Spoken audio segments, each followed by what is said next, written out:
रोडू देख रहे सभी दर्शकों का कार्यक्रम हेल्थ इन सिटी में स्वागत है। मैं हूं नरेश मलकानिया। तो दोस्तों, आज हम बात करेंगे एलर्जिक अस्थमा और एलर्जिक राइनाइटिस के बारे में।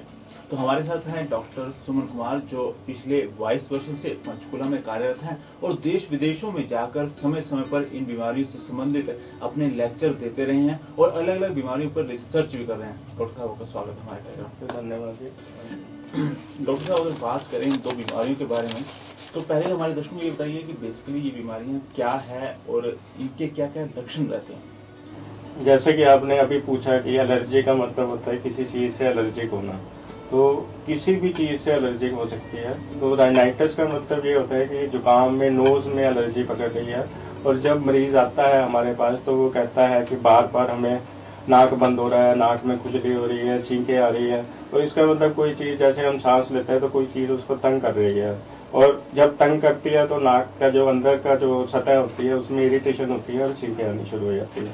तो इसको हम एलर्जिक राइनाइटिस बोलते हैं।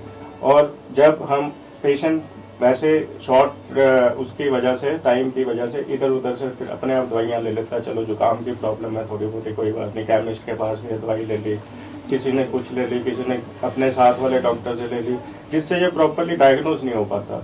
तो जब ये डायग्नोज मिस हो जाता है तो ये बीमारी आगे बढ़ती रहती है। तो ये आगे जाके फिर गले को पकड़ती है, ये नज़ला पीछे करना शुरू हो जाता है, और उसके बाद ये जैसे जैसे नीचे जाती जाती है तो छाती को पकड़ लेती है। तो उस टाइप से ये छाती को प्रॉब्लम करती है और छाती की एलर्जी शुरू हो जाती है, जिसे हम एलर्जिक अस्थमा बोलते हैं। तो उसमें मरीज को ये लगता है कि मेरे को सांस में प्रॉब्लम आ रही है, बार बार रुकती है छाती में आवाज़ आती है। जब मरीज कई बार बोलता है मेरी छाती में से सांस की आवाज़ रात को आती है, मेरे को प्रॉब्लम होती है, सांस लेने में दिक्कत होती है, तो ये एलर्जिक अस्थमा बन जाता है। तो इनका दोनों का ये है कि आपस में इनके अंदर की जो सतह होती है वो एक होती है, इसलिए हम इसको बोलते हैं यूनाइटेड एयरवे डिजीज या वन एयरवे वन डिजीज, क्योंकि ये नाक से शुरू होकर नीचे चलती जाती है। और इसको हम बोलते हैं एलर्जिक मार्च। एलर्जिक मार्च का मतलब होता है कि ये नाक से शुरू होती है और नीचे छाती में पहुंच जाती है। तो अगर बात करें कारणों की, तो क्या कारण रहते हैं कि मतलब किसी मरीज को जो आमतौर पर जुकाम होता है वो इस प्रकार की बीमारी में बदल जाता है? जैसे जैसे बच्चा डेवलप करता रहता है तो उसका इम्यून सिस्टम अप होता जाता है, और उसको बाहर की चीज़ों से लड़ने की उसकी क्षमता जो है धीरे धीरे बढ़ती जाती है। तो शुरू में क्योंकि इम्यून सिस्टम कम होता है तो कईयों का वैसे भी नहीं बनता, तो अंदर से इतना इम्यून सिस्टम कमज़ोर होता है कि थोड़ी सी भी जो चेंज टेम्परेचर या कुछ होता है तो वो उसमें उसको सहार नहीं पाता, और शरीर के भीतर से एलर्जी होनी शुरू हो जाती है, जिसे हम इंट्रिंसिक अस्थमा या इंट्रिंसिक एलर्जिक राइनाइटिस बोलते हैं।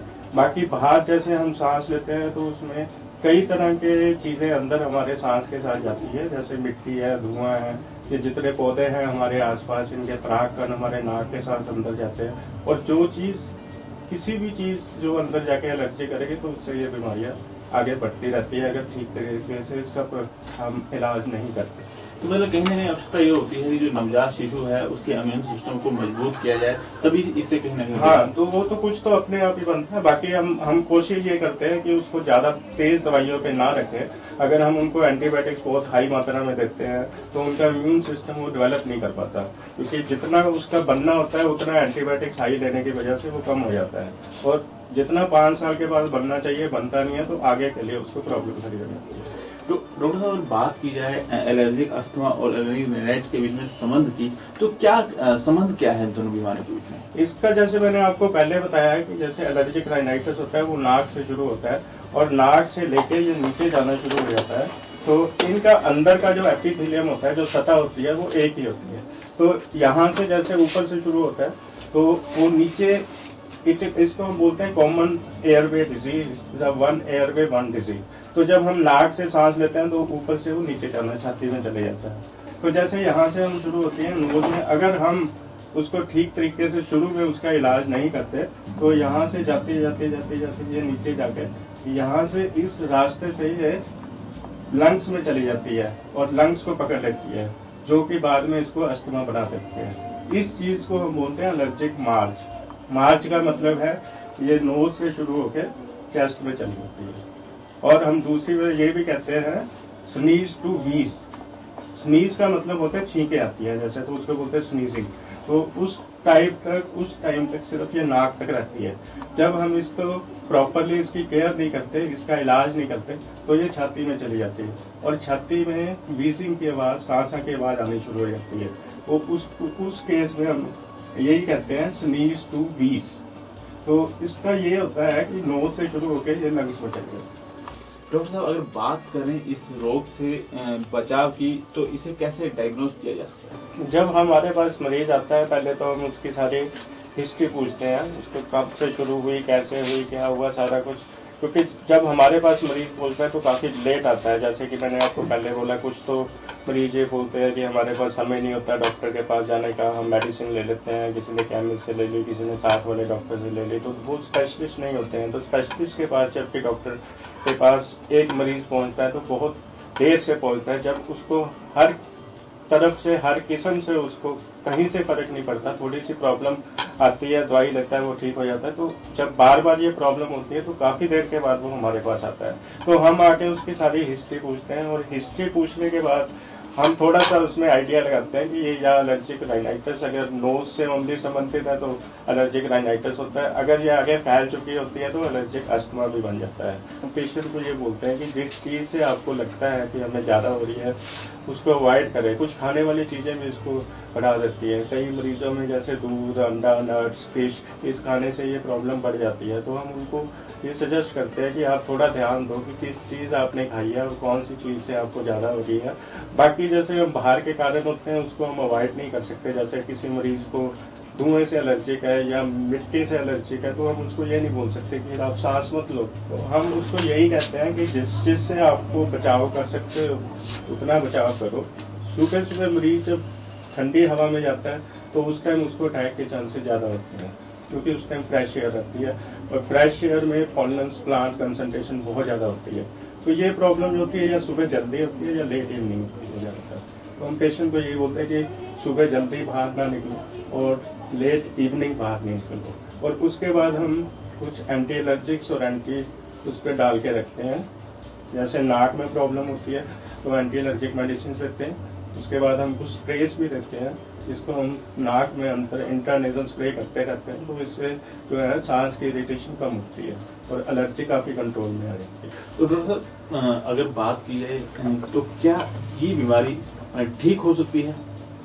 काफ़ी हद तक इस कंट्रोल कर सकते हैं इसको, वो भी अगर पेशेंट हमारे साथ पूरा कोऑपरेट करता है। क्योंकि पहले जैसे बोलते थे कि इसका कोई इलाज नहीं है, but we can live comfortably with medicine and with sprays and avoiding the things. जैसे हम एलर्जेंस को अवॉइड करते हैं, अपना इम्यून लेवल डाउन करने के लिए हम बचाव करते हैं, प्रॉपर टाइम पे मेडिसिन लेते हैं, प्रॉपर डायग्नोज कराते हैं, तो ये काफ़ी कंट्रोल में रह जाती है। और आजकल पेशेंट जो अस्थमा के होते हैं, राइनाइटिस के होते हैं, काफ़ी कंफर्टेबल रहते हैं मेडिसिन के हिसाब से। तो अगर हम बात करें बचाव की, अगर कोई मरीज चाहे कि वो कोई भी व्यक्ति चाहे कि इस ये रोग उसे ना हो या इस रोग से कैसे बचा जाए, तो कैसे बचा जा सकता है?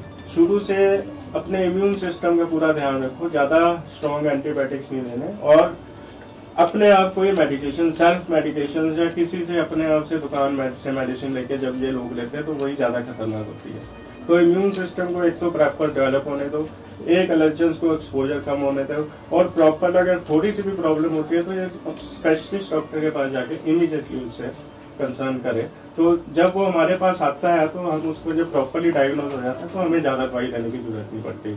अगर लेट आता है तो फिर हमें कंट्रोल करने में थोड़ी मुश्किल आती है। उसके बाद जब ये जैसे सांस की एलर्जी का या नाक की एलर्जी है तो कई बार हम पेशेंट को स्प्रेस दे देते हैं जो नाक में रखते हैं अंदर, तो उससे काफ़ी कंट्रोल में रहती है। और अस्थमा में जैसे हमारे पास हम कुछ मेडिसिन होती हैं उसको हम सीधा इनहेलर्स के रास्ते में, जिसको हम इनहेलेशन थेरेपी बोलते हैं, सीधा मुंह के रास्ते से हम लंग्स में पहुंचाते हैं, जिसके साइड इफेक्ट बहुत कम होते हैं और थोड़ी मात्रा में दवाई अंदर जाती है। और अगर पेशेंट ध्यान से उसको लेता रहे, रेगुलर रहे, तो ये काफ़ी कंट्रोल में रहती है। एक तो हमारे पास एक मेथड ये भी होता है, एक हम एलर्जी टेस्ट करते हैं, उसमें हम ये फाइंड आउट करते हैं कि इस चीज़ से एलर्जी है, तो हम उसमें पेशेंट को बता देते हैं कि इसी चीज़ से तुम्हें एलर्जी है, ये खाने वाली चीज़ से बढ़ रही है। तो डॉक्टर साहब आपने बहुत ही अच्छी जानकारी दी। तो हमारे दर्शक ये भी जरूर जानना चाहेंगे कि जो सी ये रोग है तो इस रोगों के बचाव में या इन रोगों की रोकथाम के लिए कोई संस्था या सरकार की तरफ से कुछ सहायता उपलब्ध कराई जा रही है या कुछ अभियान वगैरह चला है? इसमें जो होता है एलर्जी की जितनी भी प्रॉब्लम्स होती है उसमें पेशेंट की जानकारी ही इसका बचाव है। अगर पेशेंट को अपनी बीमारी के बारे में पूरा पता होगा, उसको ये समझ होगी कि ये कैसे होती है, कैसे इसको प्रिवेंट कर सकते हैं, तो वो खुद ही उस हिसाब से अपने आप को प्रिवेंट कर सकता है। उसको प्रॉपरली टाइम पे भी जा सकता है। जब उसको सिम्टम्स लगते हैं कि मेरे को ये सिम्टम्स हो रहे हैं, तो उस हिसाब से वो डॉक्टर, स्पेशलिस्ट डॉक्टर को मिलेगा। तो इसमें हमारे जो वर्ल्ड की कुछ संस्थाएं हैं, जैसे वर्ल्ड एलर्जी ऑर्गेनाइजेशन है, एक जीना है जिसको global initiative of asthma network है, उसमें सारे वर्ल्ड में इनके कुछ डेज हैं, जैसे वर्ल्ड अस्थमा डे होता है, वर्ल्ड COPD डे होता है, वर्ल्ड एलर्जी डे होता है। तो उस केस में वो सब सारे वर्ल्ड में बोलते हैं कि आप डिफरेंट प्रोग्राम्स के through lectures, through literature, through competitions आप मरीजों को इसके बारे में और इसके कारणों के बारे में बताओ। तो हमारे यहाँ पे एक सिप्ला कंपनी है जो अस्थमा की दवाइयाँ काफ़ी तैयार करती है, तो उनका काफ़ी इसमें रोल होता है, क्योंकि वो लिटरेचर्स वगैरह काफ़ी कुछ प्रोवाइड करते रहते हैं यहाँ पे आते। तो कुछ हम क्लिनिक्स में भी लगा के वहाँ देखते हैं, उसमें पेशेंट की एजुकेशन बहुत हो जाती है, क्योंकि धीरे धीरे जैसे पेशेंट पढ़ता रहता है तो उसको समझ में आता रहता है कि हमारी ये प्रॉब्लम है, हम इसको कैसे अवॉइड कर सकते हैं, हमने क्या उस टाइम पे लेना है जब हमें प्रॉब्लम होती है। तो उस केस में वो अपने आप ही खुद ही इसका इलाज कर सकते हैं। जैसे इनका ये एक साइट है, ये ब्रीथ फ्री अस्थमा है, तो इसमें सब कुछ दिया हुआ है, ये अलग अलग लैंग्वेज में दिया हुआ है, ताकि किसी को भी कोई, हमारे हिंदुस्तान में इतनी भाषाएं हैं कि आपस में एक दूसरे की भाषा हम समझ नहीं पाते। तो अगर हम ये इंग्लिश में देंगे तो बाकी लोगों को प्रॉब्लम होगी। तो इसमें हम इन्होंने दिया हुआ है काफ़ी अच्छा, ये जैसे अस्थमा क्या होता है, इसका ट्रीटमेंट कैसे करते हैं, इसको कैसे हम रह सकते हैं, सब कुछ दिया हुआ है। तो लोग अपने आप इसके हिसाब से अपडेटेड रहते हैं, और काफ़ी मात्रा में लोगों को इतना पता चल जाता है कि हमें ये एलर्जी की प्रॉब्लम हो रही है, तो हमें डॉक्टर के पास जाना चाहिए और वहाँ पे जाके इलाज कराना चाहिए। तो ये थे हमारे साथ डॉक्टर सुमन कुमार, जिन्होंने हमें बताया कि एलर्जिक अस्थमा और एलर्जिक रिनाइटिस के क्या क्या कारण हैं, क्यों ये आम आदमी को बीमारी हो जाती है, क्या किस प्रकार से ये माता पिता से बच्चे को ये रोग मिल जाता है। तो इस प्रकार की अनेकों जानकारी दी। डॉक्टर साहब, आपका हमारे दर्शकों को समय देने के लिए बहुत बहुत धन्यवाद। तो फिलहाल इस कार्यक्रम में इतना ही। अगले एपिसोड में आपसे फिर मुलाकात होगी।